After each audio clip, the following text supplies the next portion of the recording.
Welcome back to the channel.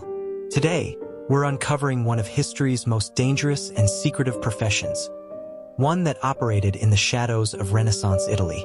Forget what you know about knights and chivalry. This is the story of the Vendicatore, the professional avengers who turned revenge into an art form. These weren't mindless mercenaries.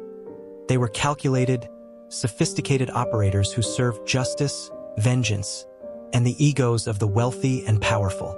So, how did this underground economy work? And why did it vanish? Let's dive in. In the cutthroat city-states of Renaissance Italy, honor wasn't just a concept, it was currency. A single insult could ruin a family's reputation for generations. But dueling was messy, and nobles didn't want blood on their own hands. Enter the Vendicatore. These were often disgraced knights or former soldiers who mastered the art of discreet vengeance. They didn't just eliminate targets. They delivered symbolic punishments, public humiliations, reclaimed artifacts, or carefully staged accidents. Their work was so secretive that contracts were negotiated through coded messages and hand signs. No paper trails, no witnesses. Just results.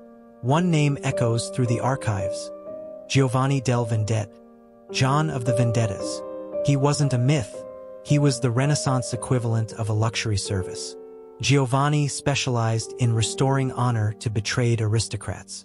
In one documented case, he recovered a stolen family relic from a rival clan and returned it with a single white rose, a message that said, "I could have taken more." His strategies were psychological warfare.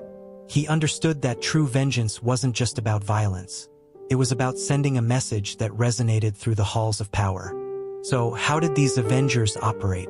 Their toolkit was a blend of Renaissance innovation and cold calculation. Disguises were essential. They moved as merchants, monks, or musicians. Poison was a favorite. Untraceable, slow-acting, and deniable. But their most powerful weapon, information. They built networks of spies, servants, courtiers, even clergy who fed them intelligence. They knew their targets' routines, secrets, and weaknesses. This wasn't a brute force job. It was a game of chess, and the Vendicatore were grandmasters. The reign of the Vendicatore couldn't last. As centralized governments grew stronger, laws replaced personal vengeance. Courts now handled disputes, and carrying out private justice became a crime. But the final nail in the coffin? Gunpowder. With the rise of firearms, combat became impersonal.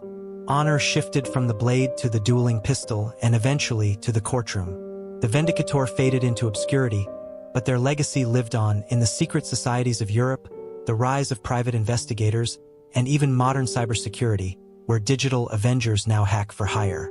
You might think this is all ancient history, but the spirit of the Vendicatore is alive today. Think about modern private security firms, corporate espionage, even online reputation managers. The tools have changed, but the game remains the same. Leverage, discretion, and delivering results without getting your hands dirty. We've traded daggers for data breaches and poison for phishing emails. The Renaissance Avengers would feel right at home in today's shadow economy. So the next time you hear about a whistleblower or a hacker exposing corruption, remember the Vendicatore. They were the original ghosts in the machine, the professionals who proved that revenge, when executed with precision, isn't just personal, it's business. If you enjoyed this deep dive into history's shadows, hit that like button, subscribe, and let me know in the comments. What other forgotten professions should we resurrect from the past?